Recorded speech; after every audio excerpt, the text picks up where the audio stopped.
I have given my testimony a couple of times in different churches, but I never really tell them just how bad the abuse was, because I feel that if you haven't been through it, you can't really understand how devastating it is. But I'm going to tell all of you, because you're all like one big support group. In my experience, the witness religion is all about mind control and spiritual abuse, but I had no way of understanding or knowing what was happening to me at the time. My story is also generational, because it was my grandparents on my mother's side that first became witnesses.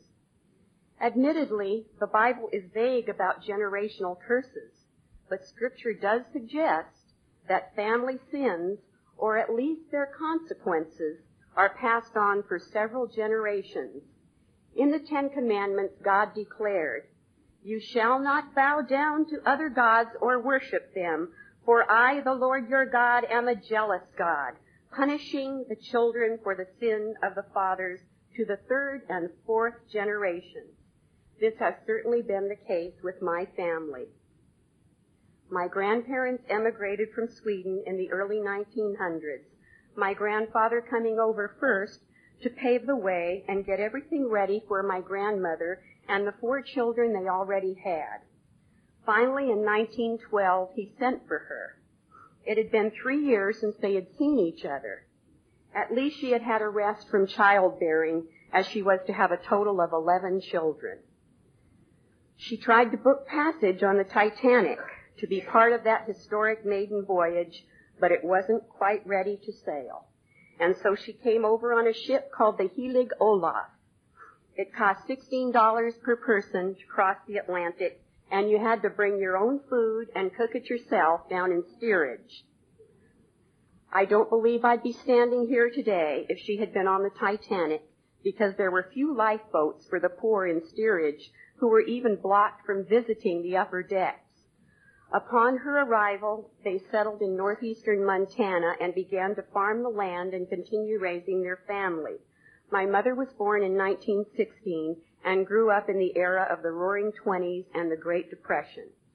Meanwhile, the Watchtower Society, after suffering the loss of many members because of its failed prophecies of 1914, 1918, 1925, or pick a year, was biding its time, rebuilding its organization from the inside out, carefully training its personnel for future action. Then in 1929 came its golden opportunity. The stock market crash of that year was a turning point. The resulting depression created a vast pool of dissatisfied people who were never again to feel secure in the workings of the American system. This was tailor-made for the Watchtower Society, since it claimed that the Depression was another sign of the end of the world, which they had been predicting since 1879. As we all know, the Society has always capitalized on every disaster, whether man-made or natural, to attract followers. Many bewildered and unhappy people joined them at that time, among them my grandparents, aunts, and uncles. They made a decision that would affect generations.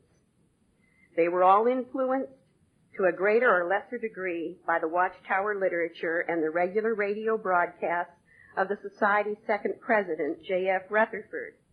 He ranted and railed against the so-called evil triumvirate of clergy, politics, and big business, blaming these as co-conspirators for all of the world's problems. Among his most avid listeners was my mother, who was working for her uncle at the time. As she huddled close to the radio, the family teased her and called her a Rutherford angel. I grew up in the 40s and 50s. My father was in the Air Force and was gone for long periods of time. In fact, until he retired, they spent more time apart than together during their marriage. My mother had home Bible studies with the witnesses off and on, and although she never actually became one, it was clearly her religion of choice. There was something in her personality that couldn't seem to accept an answer to life's problems in anything conventional, whether that be religion or medicine or whatever. Perhaps it was her early conditioning, listening to those radio broadcasts as a teenager, or the hard life she had growing up on that desolate Montana farm. Her father felt that a woman did not need an education and did not let her finish high school. He needed her at home to milk the cows and cook for the farm hands. However, as I was growing up, she was very liberal, letting me attend Sunday schools of many different churches as we moved around the country with the Air Force. I always had a religious bent from as early as I can remember and would always find a Sunday school to go to. One incident stands out in my mind. When I was about 11, I was attending Lutheran confirmation classes with some friends I had met at school. The pastor came out to the house to talk to my mother and asked her if he could baptize me. Even though in her early years she had been raised Lutheran and had been confirmed in that faith, she said no. But 3 years later, when I wanted to be baptized as a witness, there was no problem at all, and she even came to see me baptized. How did that happen? Well, her brother and his wife invited me to go with them to an international assembly in Vancouver, BC. I was excited about getting away from home and taking a trip to Canada. But at that impressionable age, I was overwhelmed by being there with all of those thousands of people, hearing the message that Armageddon was just around the corner, the prospect of survival into a beautiful paradise earth, and living forever in youthful perfection. Like most teens, I was into that difficult concept of fairy tales. I came home a very enthusiastic young Jehovah's Witness. I certainly did not know that the thorough indoctrination that was to follow that initial conversion was a form of sophisticated mind control from which it would take years to break free. I clearly saw my responsibility to preach the message of the kingdom so that as many people as possible could be saved. Shortly thereafter, Cecil B. DeMille made his movie, The 10 Commandments. And as I watched the Israelites being led out of Egypt, I saw all of modern-day Israel, Jehovah's Witnesses, of course, being led out of modern-day Egypt. And I was thrilled to be part of such a grand undertaking. Oh, the idealism of youth. Before I continue with my personal story, I'd like to share with you how the beliefs and practices of Jehovah's Witnesses have impacted others in my extended family. During World War II, my uncle served time in McNeil Island Federal Penitentiary for refusing to join the armed forces. He was arrested in the middle of the night when just newly married and was in prison for about 2 years. Witness belief at that time didn't allow for any kind of alternative service. But since then, the leadership has received new light, and now alternative service is allowed. In 1974, JW leadership decreed that no one could remain a witness and still be a smoker. If you smoked, you had 6 months to quit. One of my aunts fell into this category and couldn't meet the deadline. She had recently lost a young grandchild to spinal meningitis, and because of this extra stress, was unable to quit. So she was disfellowshipped, and even though she is no longer a smoker, she hasn't gone through the motions of appealing for reinstatement. So the rest of the family who are active witnesses are still not allowed to talk to her to this day. This includes her own sister, who could not even invite her to her 50th wedding anniversary celebration. As she said to me, "I cannot have Vera in my home." These 2 sisters are now in their early 80s, and the shunning continues to this day. But the very worst witness-induced tragedy in my family was the death of my cousin's wife for refusing a blood transfusion. 9 days after the birth of her 5th child, she began hemorrhaging after a day of shopping. Even though she lived right across the street from a hospital, they just couldn't get her over there fast enough to stop the bleeding. I believe my aunt told me that she soaked up 9 bath towels. She was denied the oxygen-carrying red blood cells that she needed to save her life. She lingered for several days and died believing that she remained faithful to Jehovah. In a short time, my cousin remarried, and his second wife bore him 2 more children. The birth of the second one was by cesarean section, and she was losing a lot of blood. This wife almost died also, and the doctors gave my cousin a bad time about it, as well they should. If there is anything that makes someone in the health profession angry, it is this belief. A year after I was baptized, I met the man I was to marry at the age of 16. Lionel was 24, and I believe my parents gave their consent because they thought that he was old enough to support me, and because he was a Jehovah's Witness, they thought he would be responsible. They asked only that I finish high school. He lived on the other side of the state, so we really didn't know much about him except what could be observed through weekend visits.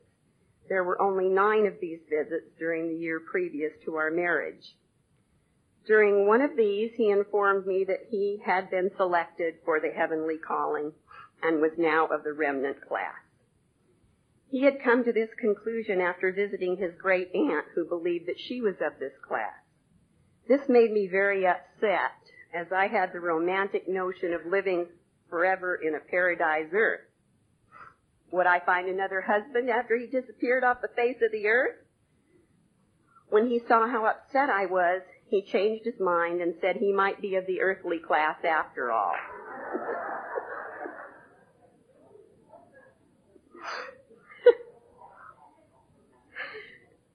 He and his father were pioneers, always went out in the service together, and were basically inseparable. The family had been witnesses since the Rutherford days and were very much of that mindset, including lack of trust in medical doctors. And it was interesting that the mother supported the family by teaching piano. My husband also had a younger brother, and along with the parents, they all lived in the same house. And with me joining the family, there would now be 5 of us. Lionel's father, Joe, seemed to think of himself as taking a patriarchal role, and he envisioned heading a family of pioneers. So in June, as soon as I was out of my junior year in high school, I began pioneering so I would be an acceptable wife for the son of this very theocratic family. At this time, I was only vacation pioneering because I still had a year of high school to finish. Things seemed okay in the beginning, and that fall, with the family's blessing, I wrote to my parents and told them that I did not want to go back to high school. After all, the end of the world was very close now, and I really needed to keep pioneering. I hoped to fulfill my promise to them by taking correspondence courses to finish high school. That was 42 years ago. Are you ready, folks? It's right around the corner now. During this marriage, I believe I almost lost my life twice. Western Washington has a very damp climate, and going out in the service every day in the rain soon took its toll. My asthma flared up worse than ever, and once it was so bad that I was flat on my back, barely able to breathe. It was so bad that I couldn't go to the bathroom on my own power, but had to be carried. It seemed to require all of my strength just to lift my hand. It was during this episode that I realized my husband's attitude toward me was not that of a loving husband, but instead I was regarded as a nuisance. My getting so sick was not part of the plan, and they never even took me to a doctor. After several days, I begged Lionel to go to a drugstore to buy a product that I had seen advertised. While out in service, I had seen a painting on the side of a drugstore. It was a big painting that filled the whole side of the wall. It was of a woman who was out in the fresh air taking a deep breath, and the caption said, "Breathe easy for asthma." So I pleaded with them to get me this medicine. Well, he came back with a little bottle of the medicine, and when I read the directions, I discovered that this medication required a nebulizer, which I didn't have. In those days, the inhalers that are available now were non-existent. When I told them that they had to go back to buy the nebulizer, I still remember how disgusted that they were that they would have to spend a few more dollars. But this medicine saved my life and continued to help me as time went on. And after a year, I disappointed the family further by quitting the pioneer work and going back for my senior year in high school, as I had only been able to complete one of the correspondence classes in the previous year. But before going back in the fall of 1958, the 5 of us drove back east to the big convention in New York City at Yankee Stadium and the Polo Grounds, the last world convention that the society would have, 258,000 there. We had to stay clear out on Long Island, and it took 2 hours to travel just one way to the convention site, 1 hour by car to an outlying area where we would park the car in a rental lot, and another hour on the subway. At that time, the meetings would last until 9 p.m. and start early the next day. It was an 8-day assembly, and I was just exhausted. Someone from our home congregation even took a picture of me sleeping during the sessions and would enjoy dragging it out for years to come. Going home, we stopped in Cincinnati to tour the Baldwin Piano Factory. If you remember, my mother-in-law was a piano teacher, and this is one thing she wanted to do. There seemed to be floor after floor of pianos and parts of pianos at different stages of development. I just remember being so tired I could hardly stand on my feet. Of the 5 of us, I was the youngest, but the most exhausted. It was obvious that something was not quite right with my body. I seemed so run down. One evening that fall, I got a pain that started in my lower back, and by morning, it had traveled to my right lower abdomen. It just so happened that the family was driving to Seattle that day so that my mother-in-law could see a naturopath. And I was planning to go along for the fun of the trip, but then I said I just didn't feel well enough to go. However, they encouraged me and told me it would probably be a good idea for me to see the doctor also. So I went, and by the time we got to Seattle, I was in agony and could hardly breathe from the pain. It turned out to be acute appendicitis, and I'm just very lucky that this naturopath, who used only herbs to treat illness, knew what he was doing and had the herbs that he needed on hand to treat me. I still remember the nurse examining me and then screaming for the doctor to come immediately. It took me several weeks before I could walk around again, and months more of treatment with the same naturopath, and I lost a lot of weight.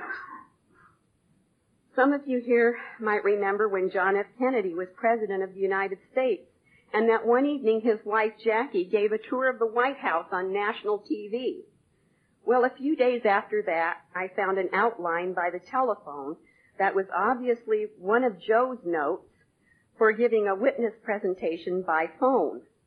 I sat down to read it, and the introduction said, "First of all, I want to tell you how much I enjoyed seeing your wife on TV the other night.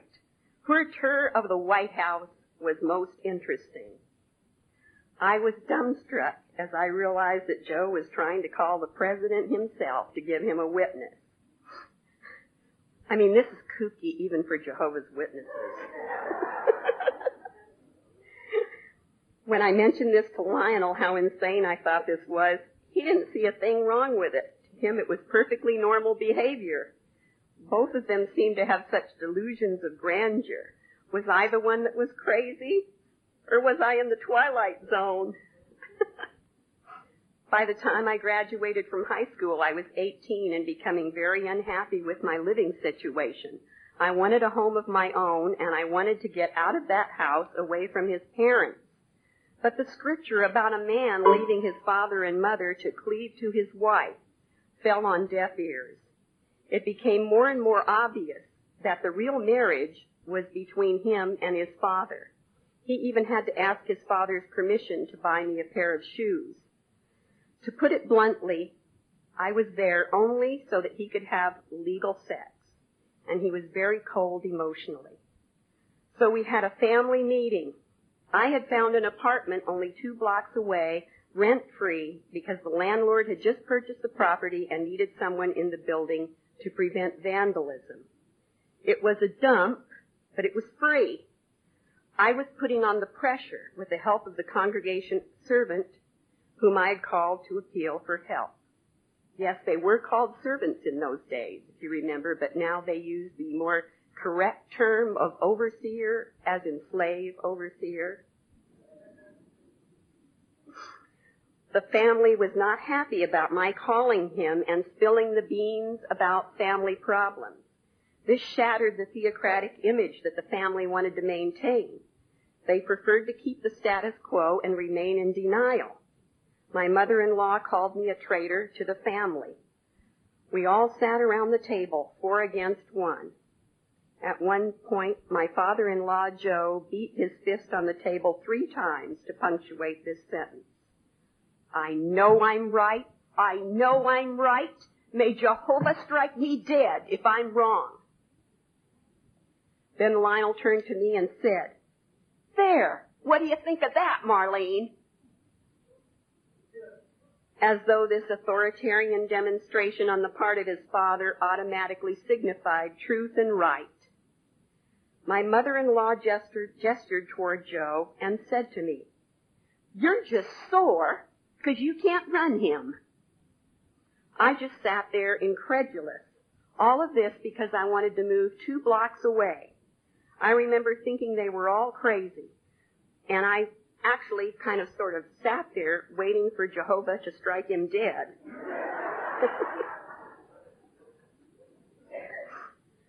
But in the end, I won because I insisted that their son would not have a marriage if he didn't move with me.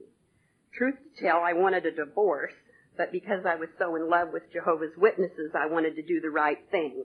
And so we moved. Shortly thereafter, I became pregnant. One evening that fall, Lionel and I got in a big fight over his father's continued interference in our marriage. During the argument, I said something about not wanting to be in the new world if his father was there. That was not my idea of paradise. He left the house and promptly told his father what I had said. The next day I received in a letter in the mail from my father-in-law, which I just happen to have here today, yellowed with age, postmarked December 2nd, 1959. I've saved it for 40 years, guys, just so you could hear it.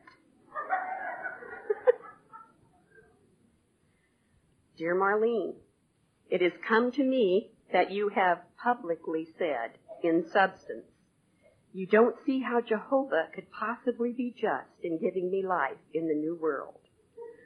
For you to make such a statement, one of 2 conclusions must be drawn. Either you are insane or you hate me. If the latter is true, 1 John 3:14 and 15 states Jehovah's law on the matter. We know that we have passed from death unto life because we love the brethren. He that loveth not his brother abideth in death. Whosoever hateth his brother is a murderer, and ye know that no murderer hath eternal life abiding in him. I want you to know, Marlene, that I don't hate you. I'd do anything I could for you, and especially your unborn child. Your brother, Joseph N. Melby. P.S. I am keeping a copy of this letter in the event that I need it. I kept a copy, too.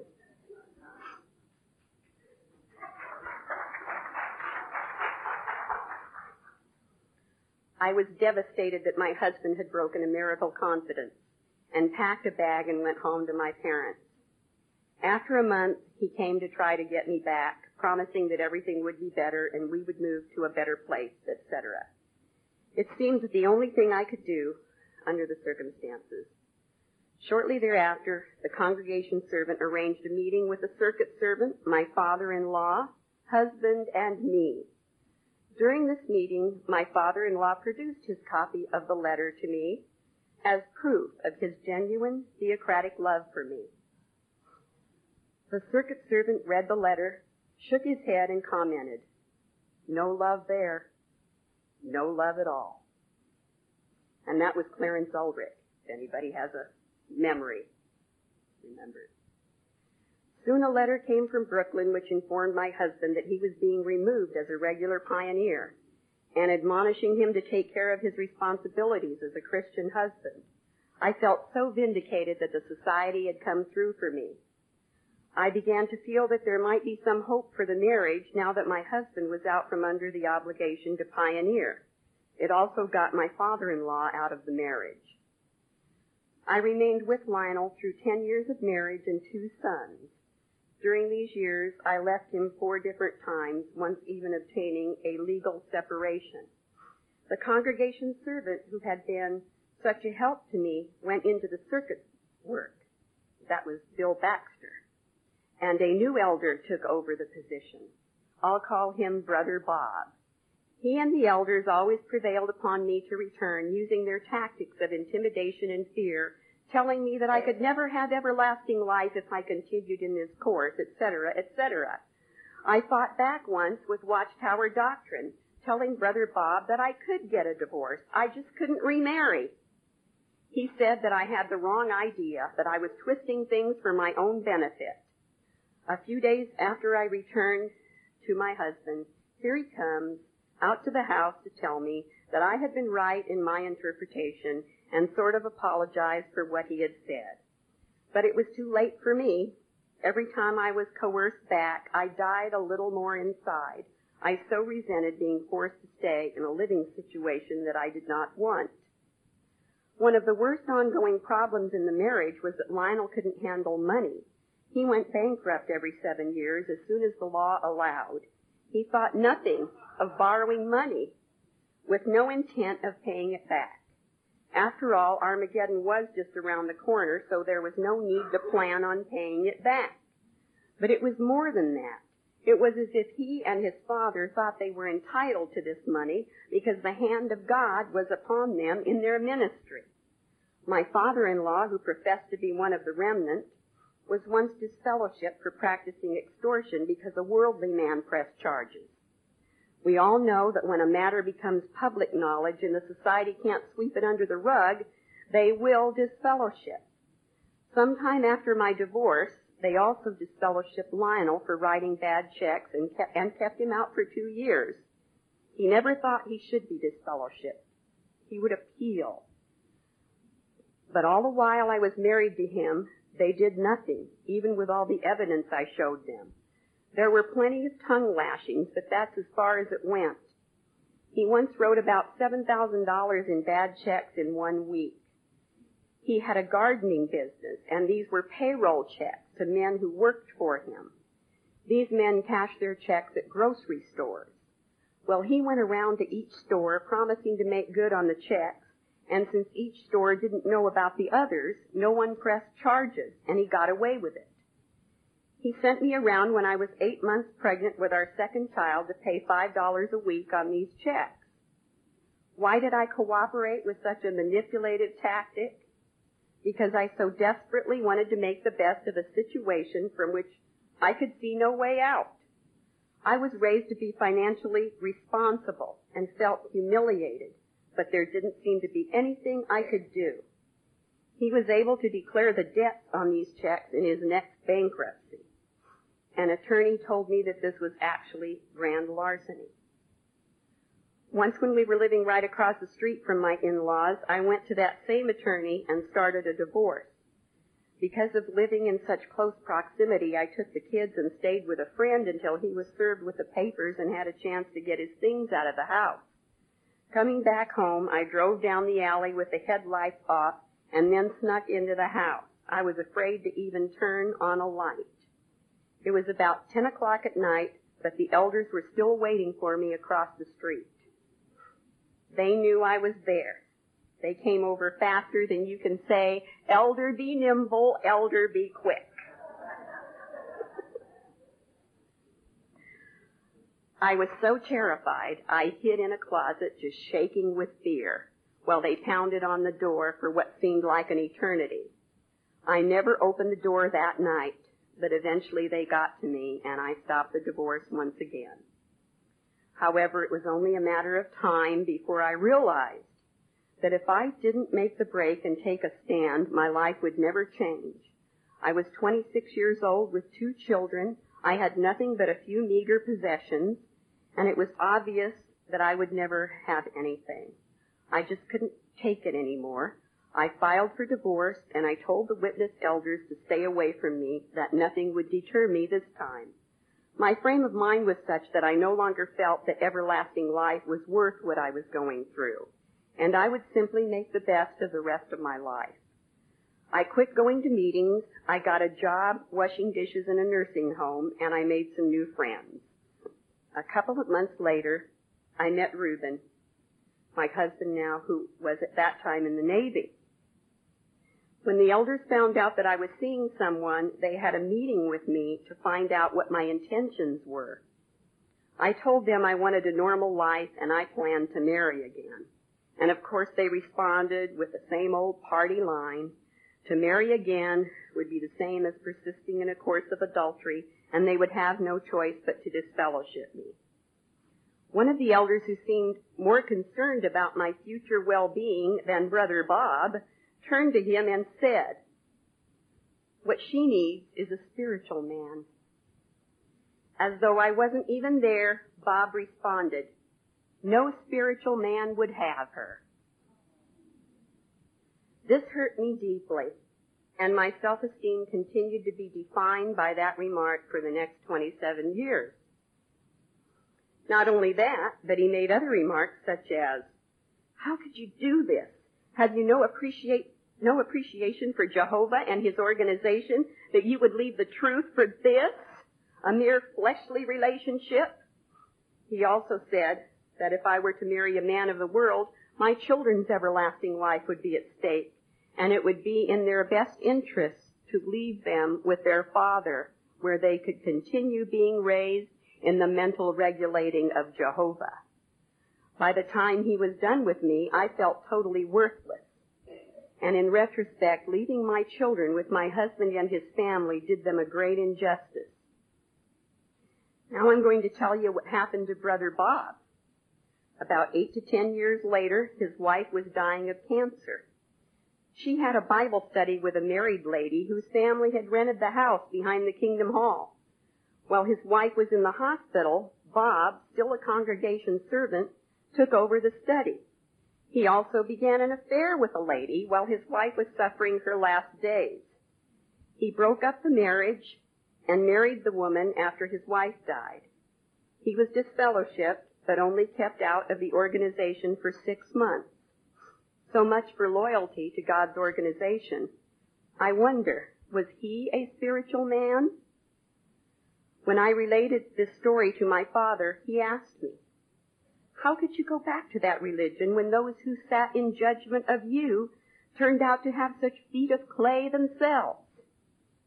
I replied, "I don't know, Daddy. Must be complete and total brainwashing." He said, "Boy, I guess." I must have been aware on some level that something just wasn't right, but I didn't know then about mind control. When I met Reuben, he had 4 years left of his Navy career before retirement.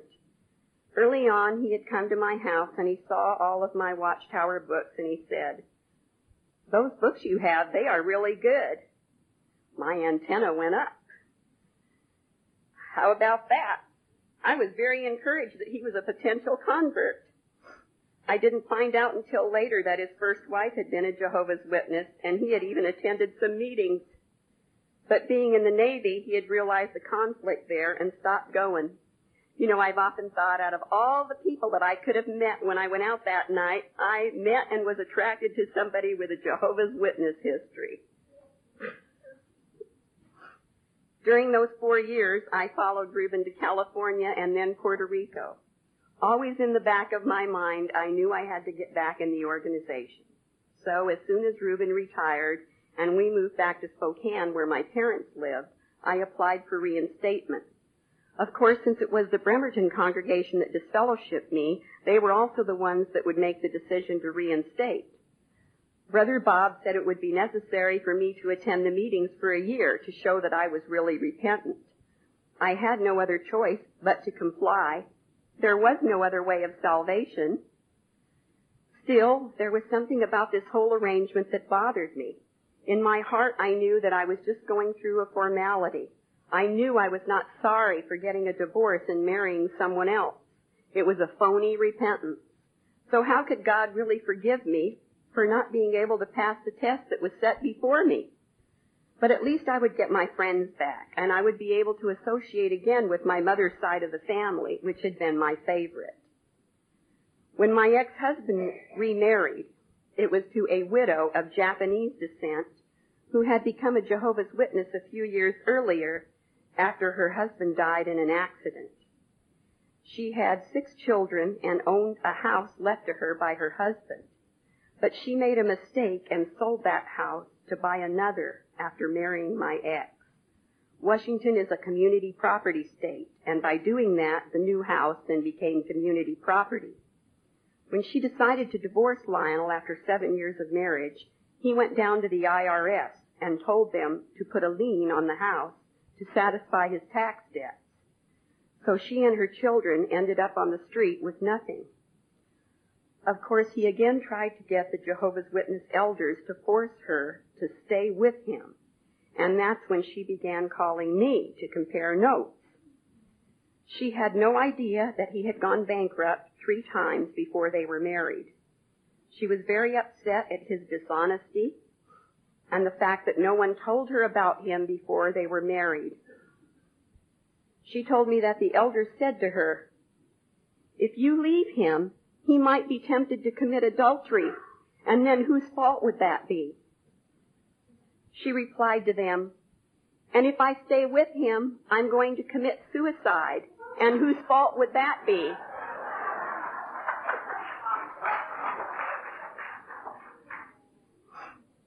She obviously did a much better job than I did defending herself. Maybe she had more life experience. But of course they eventually disfellowshipped her too, and once again he came out of it looking like the innocent party. He had had 2 wives now that had divorced him on unscriptural grounds, as he was fond of pointing out. I felt so sorry for his second wife.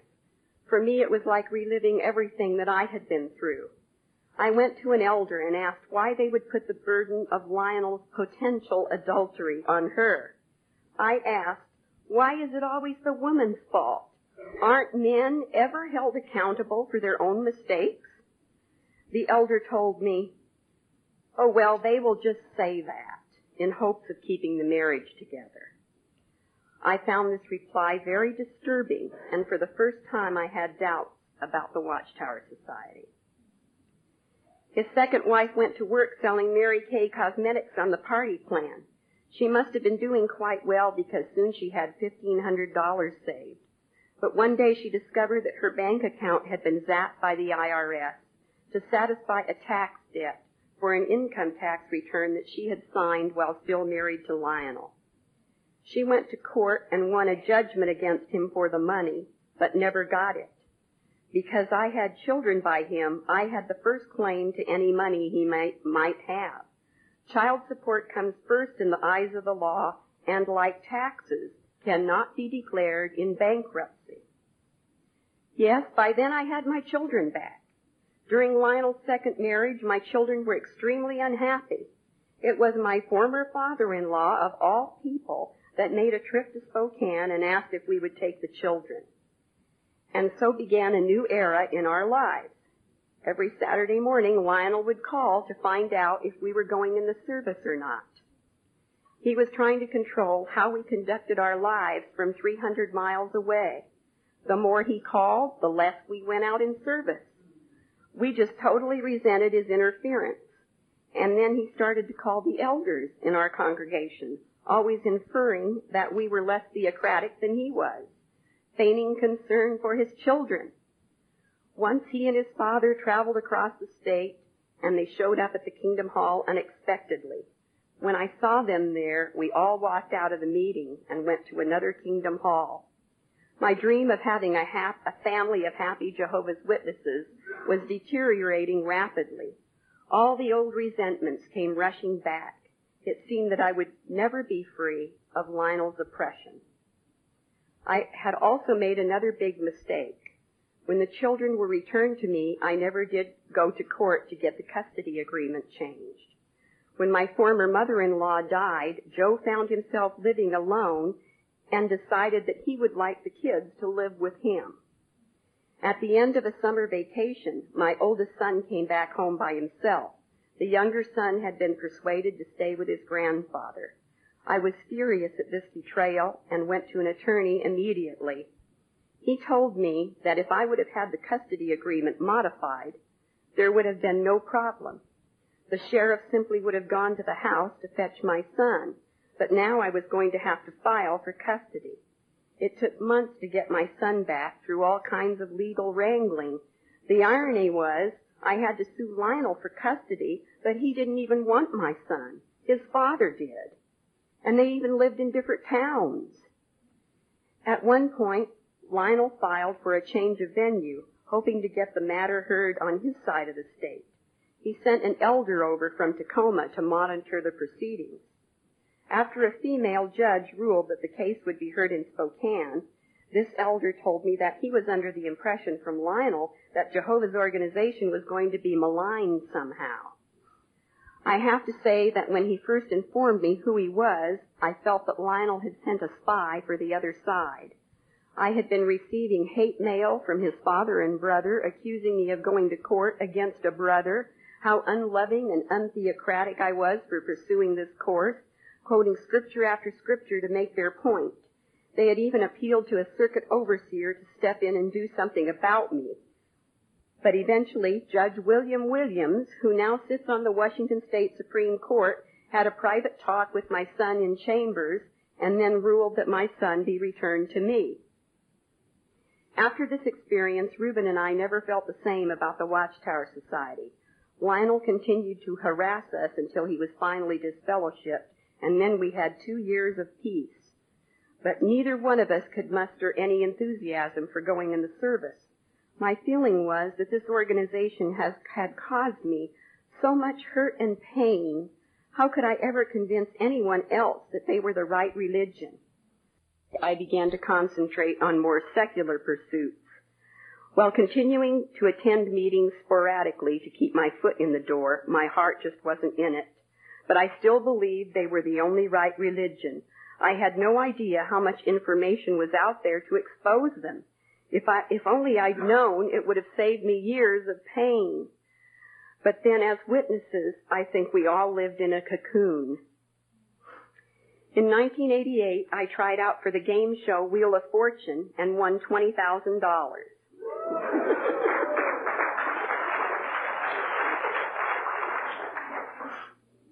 I used to joke around to close friends and all. I'd say that if you didn't see the show, well, at the end of the show, I said, "Eat your heart out, Lionel."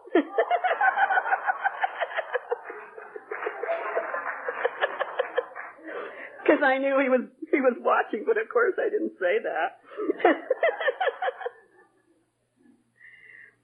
When the check came, we were able to pay off a lot of bills. And that fall, I went to college to take the Health Unit Coordinator program. One of the classes was called Legal Aspects of Healthcare. And during the class, the instructor covered the problem of Jehovah's Witnesses. She said that Washington State had a disproportionately large number of this sect, and they wouldn't take blood no matter what you said or did to try to convince them otherwise. I felt my cheeks get red and hoped that no one in the class knew that I was one of these weird people. This is one doctrine that had always bothered me. Early on in the witness work, I had met a young girl whose mother was studying with the witnesses. She had had open heart surgery and told me that the heart-lung machine had been primed with more than 50 units of blood, and this surgery had saved her life. That's the way they had to do it when they were first doing this open heart surgery. I remember thinking that it was a good thing she hadn't been one of Jehovah's Witnesses then, or she would have died. It just never seemed right to me. I just took it on faith that God's organization must be right. By the time I was in college, I was embarrassed for anyone to find out that I was a Jehovah's Witness. I really didn't want to be one anymore, but my mind was in chains. I was convinced of their explanation of the Gentile times and really believed that this generation would be the last. Also, whenever I had doubts, I would reflect on how witnesses were persecuted right along with the Jews during the Holocaust, the only religious group to stand against Hitler, or so I thought. So I would have little talks with myself to try to get myself back on the road to life. Somehow I would have to find a way to keep my integrity. I promised myself that when I got out of college, I would give it another try. Still deep down, I kept having doubts about them. I thought to myself, if the end doesn't come by the year 2000, I'm going to quit. By then, my father will be 97 years old. He is of that generation that won't pass away till all these things are fulfilled. If he dies before the end comes, then I'll know they're lying. And once in the meeting, there was a demonstration with one sister telling another one that her idea of getting a part-time job to help with family expenses was not a good idea. She should spend that time going door to door and cut back on her lifestyle if necessary and be content with the things she had. All the way home, I complained to Reuben that they really had their nerve to interfere in family decisions. I think I said something like, keep them dumb, keep them stupid, the men are janitors at night, and the women clean houses during the day so they don't have to have any contact with real people. Then in 1992, we went to the district assembly at the Tacoma Dome. One of the real-life experiences was of a woman who was pioneering, taking care of her elderly mother and 4 children, and also working part-time outside the home. In other words, superwoman. And the implication was, of course, that we should all be like her. Well, I also had an elderly mother who took a lot of my time, a job outside the home, and 1 child still at home. I really resented the manipulation of the Watchtower Society in making everyone feel guilty all the time. I could hardly wait to leave that assembly, and on the way home I said to my husband that was the last time we were going to spend our time and money to go hear that drivel. And the next year we didn't go. Anyone that asked, I just said, oh, well, we just won't be able to make it this year. By then I had been working for a large hospital for several years. My job was to process all the doctor's orders for the patients. This included ordering their blood if needed, and sometimes going to the satellite blood bank in the hospital to get it and bring it back to the floor. I would carry it in a red bag marked human blood. I often thought how strange this was for a Jehovah's Witness to be carrying blood for someone, but there were 2 other witness women who worked in the hospital doing the same job. One told me that a witness had once seen her in the elevator carrying blood and really freaked out. She told me to avoid that situation if possible. Some witnesses seemed to be offended that we worked at a Catholic hospital. Wasn't that working for Babylon the Great? There was even a cross on the paycheck.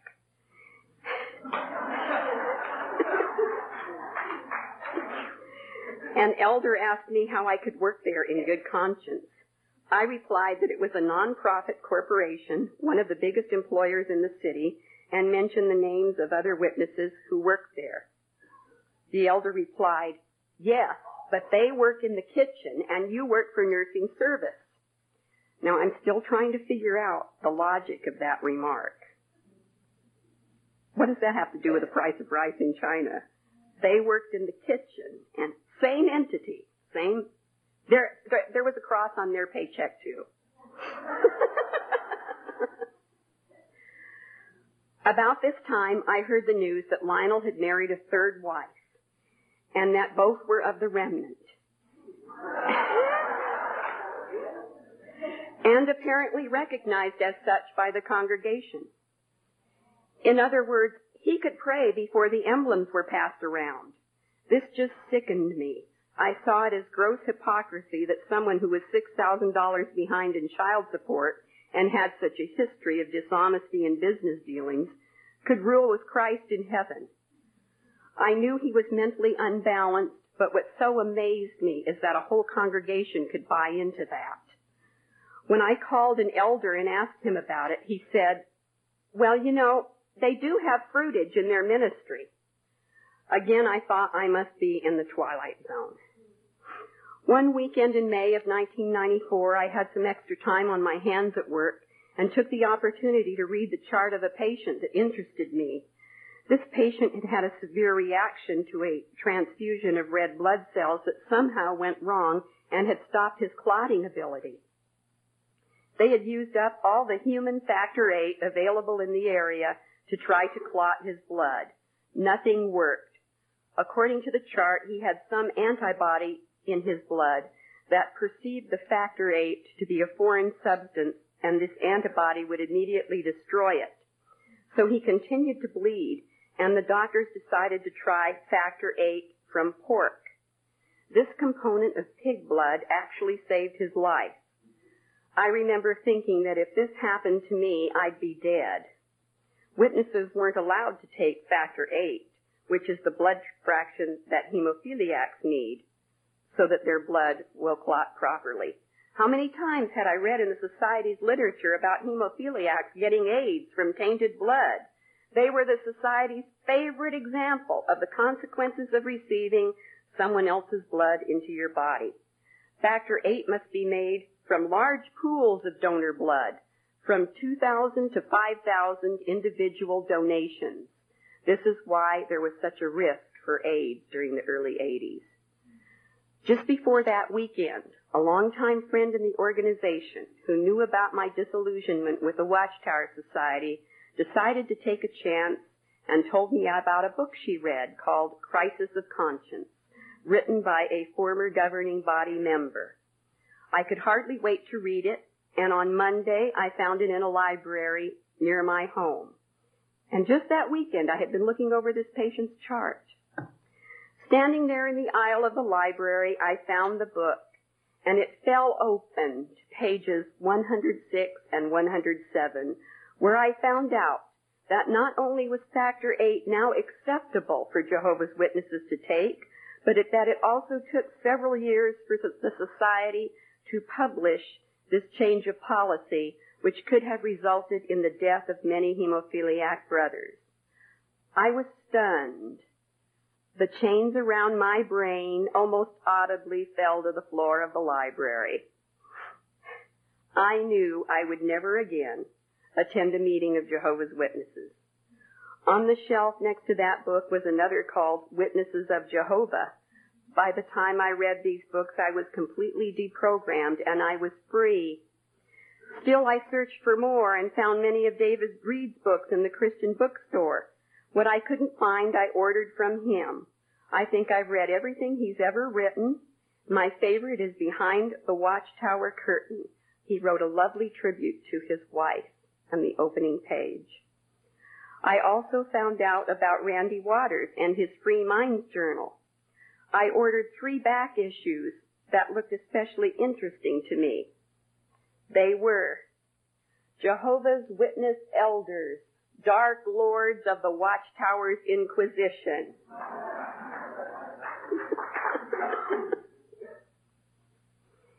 Is There No Justice?